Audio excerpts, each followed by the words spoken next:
तीन तारीखें आने वाले दिनों में बहुत अहम होने जा रही हैं। 20 नवंबर, 21 नवंबर और 22 नवंबर, इन तीनों तारीखों में बहुत अहम डेवलपमेंट होनी है।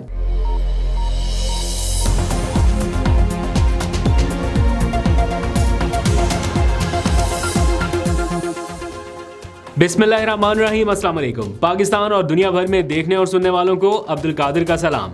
आज के व्लॉग में थोड़ा कानूनी और थोड़ा सियासी मामलात के ऊपर बात करेंगे, लेकिन चारसद्दा ने जो आज कर दिखाया है उसके ऊपर बात किए बिना व्लॉग का आगाज़ हो नहीं सकता।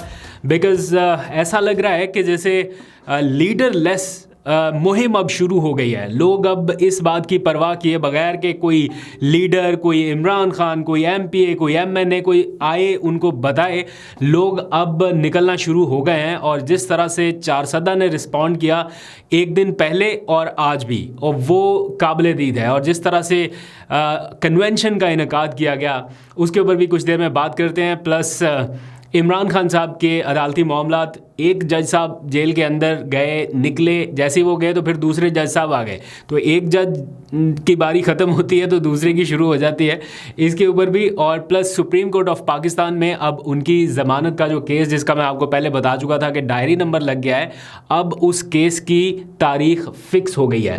तीन तारीखें आने वाले दिनों में बहुत अहम होने जा रही हैं। 20 नवंबर, 21 नवंबर और 22 नवंबर, इन तीनों तारीखों में बहुत अहम डेवलपमेंट होनी है। वो भी आपको एक एक करके मैं डिटेल बता दूंगा उनकी।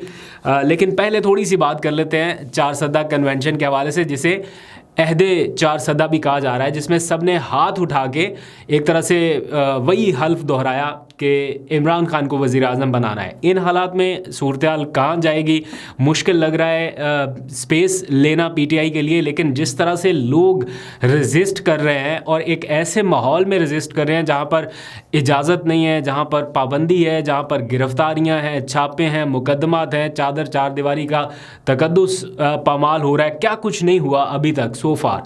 और उसके बावजूद लोगों का इस तरह से निकल आना ये कुछ और ही इंडिकेट कर रहा है। ऐसा लग रहा है कि जैसे सियासी मुखालफिन की जो प्लानिंग है वो कामयाब होती दिखाई नहीं दे रही। और इसी की तरफ पीटीआई के लोग चाहते हैं कि लीडरलेस एक कैंपेन शुरू हो, नो मैटर व्हाट, के कौन आ रहा है उस कन्वेंशन में, कौन जा रहा है। आज फजल मोहम्मद खान के डेरे के ऊपर कन्वेंशन हुआ और मैं जो विजुअल्स देख पा रहा हूँ अभी तक, जिस तरह से लोग जोक दर जोक उस कन्वेंशन में जा रहे हैं, रैली निकल रही है, हाथों में परचम भी थामा हुआ है। वरना तो यहाँ पे परचम पकड़ने पर भी, पीटीआई का परचम पकड़ने पर भी लोगों को परेशानी का सामना करना पड़ता है। लेकिन ये सारा कुछ हो रहा है जो कि एक पॉजिटिव इंडिकेटर है। और कहीं ना कहीं इसी सिमत में जाना चाहिए इलेक्शन कमीशन को भी, बाकी जो इदारे हैं कानून नाफिज करने वाले, उनको भी, कि ये एक इतने कम अज़ कम लिबर्टी होनी चाहिए लोगों को कि वो अपना सियासी हक इस्तेमाल कर सकें, अपना आइनी हक इस्तेमाल कर सकें एंड उस मौके पर जब इलेक्शन का इनेकाद होने वाला है। तो आज का जो कन्वेंशन है ये कोई जलसे से भी कोई करीब करीब चीज़ थी, जलसे के करीब करीब थी। आपको पता है मियां नवाज शरीफ साहब वापस आए, अभी तक उन्होंने एक जलसा किया मीनार पाकिस्तान का, उसके बाद अभी तक वो अपनी इलेक्शन कैंपेन उस तरह से स्टार्ट नहीं कर सके जलसों की सूरत में या इस किस्म के कन्वेंशन की सूरत में। एक कन्वेंशन हुआ बलूचिस्तान में, अब बलूचिस्तान में होने वाले वर्कर्स कन्वेंशन के विजुअल्स आप देखें और उसी के कंपैरिजन में पीटीआई का ये कन्वेंशन आप देखें, तो ये साफ आपको बता रहा है कि जितना रोकने की या दबाने की कोशिश कर रहे हैं लोग, उतना चार्ज होकर बाहर निकल रहे हैं। और आज ये जो विजुअल्स थे, इसने एक तरह से बहुत सारे सियासी मुखालिफिन को हैरान कर दिया। और अगर इसी तरह से ये सिलसिला कंटिन्यू रहा या रोकने की कोशिश जारी रही तो फिर इससे भी ज़्यादा शायद लोग निकलेंगे। अभी आने वाले दिनों में तो ये सीरीज़ ऑफ इवेंट्स आपको नज़र आएंगे। अभी ये सिर्फ कन्वेंशन है, अगर कल को जलसे की इजाज़त मिलती है तो उसमें क्या सूरत हाल होगी, और अगर इमरान खान जलसा करेंगे तो उसमें क्या हालात होंगे। इमरान खान कर सकते हैं या नहीं कर सकते, उसकी तरफ भी आते हैं। अब इमरान खान साहब की जो ज़मानत है साइफ़र केस में, उसकी तारीख फ़िक्स हो गई है सुप्रीम कोर्ट ऑफ पाकिस्तान में। 3 रुकनी बेंच भी बन गया है, 20, 21 और 22 नवंबर। आप ये तारीखें ज़रा जहन में रखेंगे तो आपको आइडिया होगा कि इन तीनों तारीखों में बहुत अहम डेवलपमेंट होने जा रही है। लेकिन उससे पहले थोड़ा सा बता दूं आपको कि अडयाला जेल में इमरान खान साहब चूँकि मौजूद हैं, तो वहाँ पर एक जज साहब गए क्योंकि उन्हें साइफ़र ट्रायल के हवाले से समाअत करना था। ऑल्दो के हाई कोर्ट का ऑर्डर आ गया था कि जनाब समाअत के ऊपर उन्होंने 20 नवंबर तक स्टे दिया हुआ है कि हम 20 नवंबर को फैसला सुनाएंगे कि क्या होने जा रहा है। तो जो मैंने आपको 3 तारीखें बताई हैं उनमें से एक तो 20 नवंबर की है, क्योंकि 20 नवंबर को साइफर ट्रायल के हवाले से जो जेल में हो रहा है उसके हवाले से हतमी डिसीजन आ जाना है कि क्या ये कंटिन्यू रह सकता है या ये ओपन ट्रायल में कन्वर्ट होगा। तो आज जज साहब जब गए अदालत में तो ये क्वेश्चन था कि किसका हुक्म माना जाएगा, क्योंकि chief justice Islamabad high court कह रहे हैं कि ट्रायल 4 हफ्तों के अंदर मुकम्मल करें, उन्हीं की अदालत के 2 जज कह रहे हैं कि नहीं ट्रायल के ऊपर स्टे है। तो जो खसूसी अदालत के जज आज पहुंचे तो उन्होंने हुक्म किसका मानना था, किसकी चलनी थी। ऑब्वियसली मैंने कल के व्लॉग में भी बताया था कि 2 रुकनी जो बेंच है इंट्रा कोर्ट अपील का, जो उसी अदालत के 2 जजेस हैं उनका हुक्म माना जाएगा। और इस तरह आज साइफर ट्रायल की जेल में समाअत कंटिन्यू नहीं हो सकी स्टे की वजह से, और जज साहब ने इसको मुलतवी कर दिया 20 नवंबर तक कि जब अदालत का फैसला आएगा तभी हम इसको देखेंगे या स्टे कंटिन्यू रहता है या ख़त्म होता है।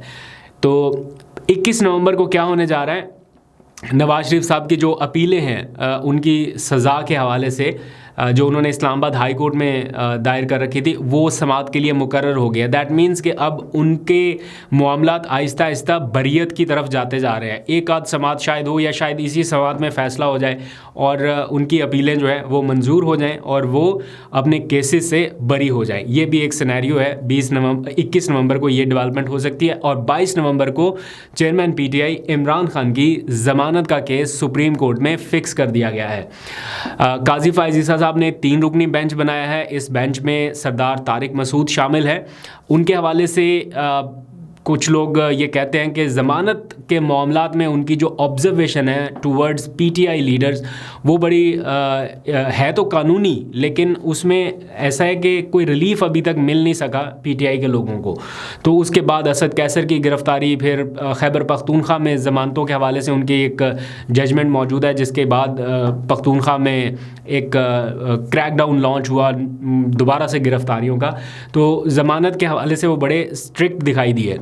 फिर इसमें जस्टिस आयशा मलिक भी शामिल हैं और याहिया आफरीदी भी इस बेंच का हिस्सा होंगे। 3 रुकनी बेंच है। सुप्रीम कोर्ट ने पीटीआई की लीगल टीम को नोटिस जारी कर दिया है कि जनाब 22 नवंबर को इस अहम तरीन केस की समाअत होगी, आप अपना जो लीगल आर्गूमेंट है वो आके पेश करें। तो देखते हैं कि सुप्रीम कोर्ट से चेयरमैन पीटीआई इमरान खान को रिलीफ मिलता है या नहीं मिलता। दूसरी तरफ कुछ सियासी मामलात जो इलेक्शन की तरफ जा रहे हैं, तो जो सियासी जमातें एक दूसरे के ऊपर तीर भी बरसा रही हैं और नश्तर भी चला रही हैं। तो बिलावल भुट्टो साहब ने मुस्लिम लीग नवाज़ का जो तर्क किया हुआ बयानिया था वो अपना लिया है। पहले ये बयानिया नवाज शरीफ साहब का था, वोट को इज़्ज़त दो वाला। आजकल बिलावल साहब के हत्थे चढ़ा हुआ है और वो कह रहे हैं कि जब तक वोट को इज़्ज़त नहीं मिलती तब तक आगे नहीं बढ़ सकते। तो उनका जो इशारा है वो नवाज शरीफ साहब की तरफ है कि आप वोट के ज़रिए पावर में नहीं आ रहे, आप किसी और सहारे की तलाश में हैं। तो वो उनको भी टॉन्ट कर रहे हैं। वोट को इज़्ज़त दो का जो मामला है या जो नारा है, ये महज एक नारा नहीं है, ये वाकई में एक कौम का मुतालबा है कि इसको इज़्ज़त मिलनी चाहिए और जिसको अवाम वोट दे उसका मैंडेट तस्लीम किया जाना चाहिए। अब देखते हैं कि किसके वोट को इज़्ज़त मिलती है या नहीं मिलती।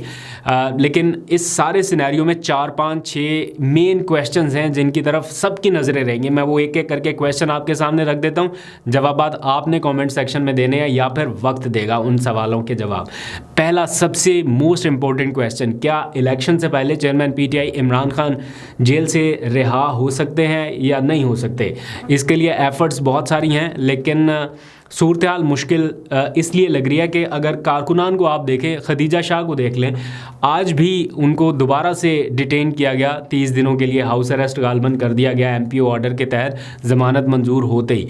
तो मेरा नहीं ख्याल कि ये जो लोग इस वक्त कैद हैं जेलों में या इमरान खान, या इनको इतनी आसानी से या इलेक्शन से पहले रिहा करने का कोई इरादा नज़र आ रहा है। वैसे तो होना चाहिए क्योंकि इलेक्शन की क्रेडिबिलिटी मैटर करती है, बट स्टिल जो ग्राउंड की सूरत हाल देख के उसको जो ऑब्ज़र्व करते हुए लगता है कि थोड़ा मुश्किल मामलात हैं। प्लस दूसरा क्वेश्चन, अब इनके सवालों के जवाब आपने देने हैं।